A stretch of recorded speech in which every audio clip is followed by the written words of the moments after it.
Good morning, class. I hope you all have done the assigned reading for today. Would one of you care to summarize the findings of Dr. Wisniewski? Well, if any of you could actually wake up and discuss the sleeping results rather than reliving the experiment. Let's act alive. What? What were you saying? Well, so basically, Wisniewski has just discovered REM sleep. I think, gosh, he's just so woke. Well, that has to be one of the worst possible explanations I've ever heard of an experiment. Dr. Wisniewski actually discovered that babies have different sleep patterns. Babies have different periods of sleep in which they have rapid eye movement and periods of no eye movement. But what is the problem with this study? So many problems. There's like babies, they're just babies. You explain that a little more. Babies are stupid. No, you're missing the whole point. Babies cannot talk, which means they cannot describe if they are dreaming or not. Babies. Dude. Stupid. So, since babies could not talk, he decided that he was gonna use 20 adults. He put them to sleep. Well, actually, he let them fall asleep on their own, and he put electrodes near their eyeballs. At this point, he then will monitor their sleep activity. He allowed them, or noticed that they had rapid eye movement. He would wake them up like I'm trying to do for you guys. When they woke up, he would then ask them, "Do you remember your dream?" And what he found was that more people in rapid eye movement had remembered their dreams compared to the time when there was slow to no eye movement. So, why is this important for you and you? That's because I want to expand the study. What can we do to improve upon this study and make it known worldwide? So, like, dreaming is necessary, like, for my well-being?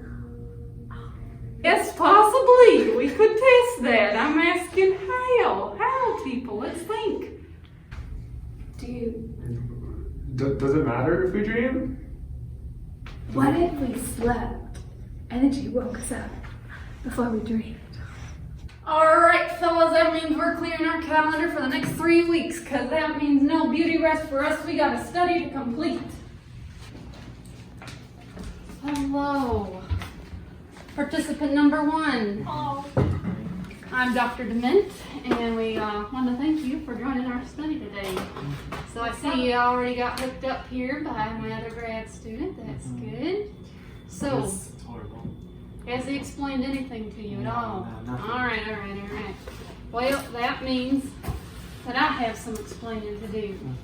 Basically, what we're going to do, we're going to have you fall asleep, just like you normally do. And I have some, we brought you some nice things to help you fall asleep. Thank you We want so you to much. get good night's rest. But, Huh? Oh. try to listen here. This is going to be important for you to understand, okay? So, we're going to let you fall asleep.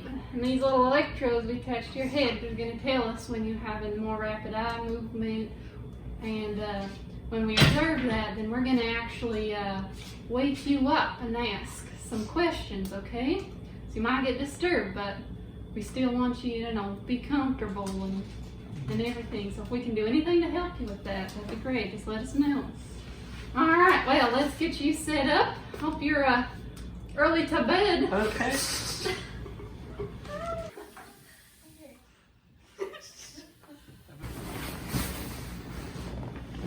All right, sleep tight. Don't let the bed bugs bite.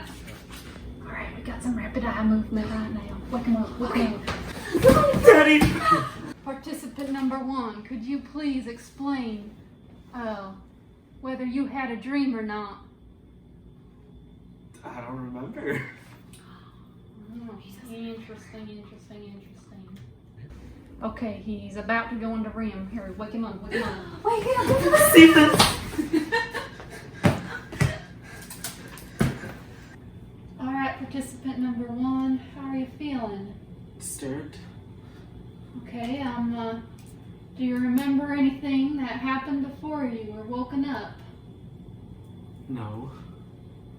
No dreams or anything? Okay, okay. Good morning, good morning, good morning. It is one of the most exciting days to finally look at all of our results. So let's just review what we've done. We had participants fall asleep normally for a couple days just to get some baseline results. Yeah, 36 days. Yep, and then next we let them sleep, but we started to interrupt them before they started dreaming. That's right. Yeah. They We did woke not up- like that. No. Kept us. Yeah, I think our participants may not have anticipated so much waking up. Yeah, They just have bees in their bonnets. I think the results of this study are very interesting. What have you observed? Well, you know what? I think the body needs to dream. I agree. I know it's hard to believe, but the participants, the amount of times that they tried to go into REM sleep just kept increasing and it just didn't stop. So, my conclusion is, I think that the body, physiologically and psychologically, depends on dreams. I Or agree. health. That's what I want to hear. Well done, well done. I'm glad we're more awake and more alive today. Dr. Dement is not demented. So, what do you think the practical applications of this are? We should sleep. Yes. Well, yeah, we should sleep, but very interestingly, there's a recent application of this where scientists have looked at daytime napping and the REM sleep that you enter into it during your daytime napping, and they actually learned that the dreams during that REM sleep are less vivid and they're less emotional and there's not as much quantity. And so, you know what, man? I'm really thinking that REM sleep during night is not the same as REM sleep during the day. Totally different. And so, these findings illustrate that our typical patterns of REM are associated with our natural biological predispositions toward nighttime sleep. So in other words, we humans are diurnal, not nocturnal creatures. And so you know what? We really have to think about the ethical implications of letting people work at night. Because it's just not in our DNA. Interesting point. Interesting point. Note taken.